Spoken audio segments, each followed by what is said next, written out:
стварноста е просто ги побива сите потреби, дури би рекол, на луѓето да бидат оптимистични. Значи ни останува да се помириме со фактот дека работата е далеку од завршена и дека допрва не чекаат искушенијата.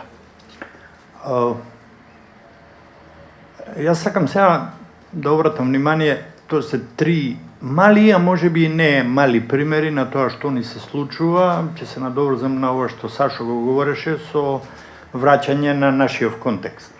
Кај се случува денешнава промоција? Во Скопската Стара чаршија, неспорно. На првиот кат на објектот во кој долу е кафетеријата Менада, неоспорно.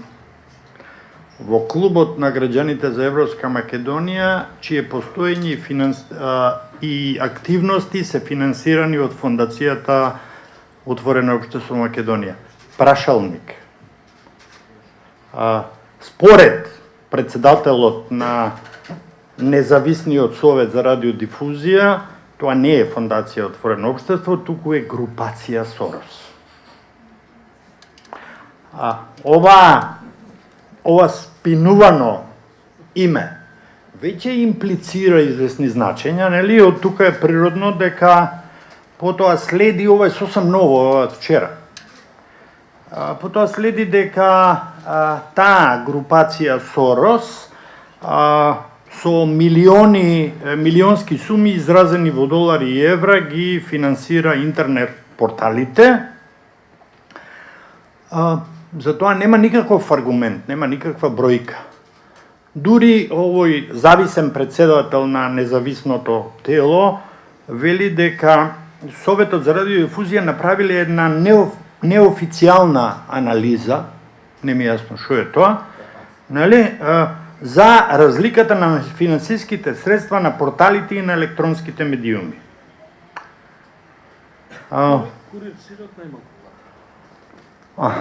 И она што е многу важно е уште нешто, а тоа е дека тој како да и подскажува на јавноста дека парите со кои располагаат интернет порталите всушност се многу помали од парите со кои располагаат телевизиите, се многу поголеми од оние, а од парите со кои располагаат телевизиите, со оглед на тоа која е состојбата со телевизиите, очигледно мисли на телевизиите кои се финансирани со средства од буџетот. Значи, почнувајќи од јавниот сервис, па потоа до Сител, Канал 5 и така натаму и така натаму. Значи, ова е ново. Сега, кој е тој Сорос кој има своја групација во Македонија? Пред неколку дена, а тоа е на 30 октомври, интернет порталот Netpress објави нешто што е старо 2 години. Под наслов "Канадски медиуми пишуваат Сорос соработува со поранешните тајни комунистички служби во Македонија". Токму сега. Вели вака.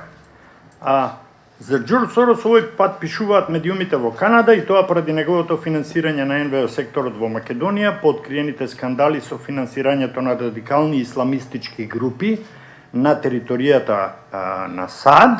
Овој пат тој се поврзува со поранешни соработници на тајните југословенски служби, ги пренесува реакциите порталот Атлас. Значи говориме за тоа што е објавено 2011.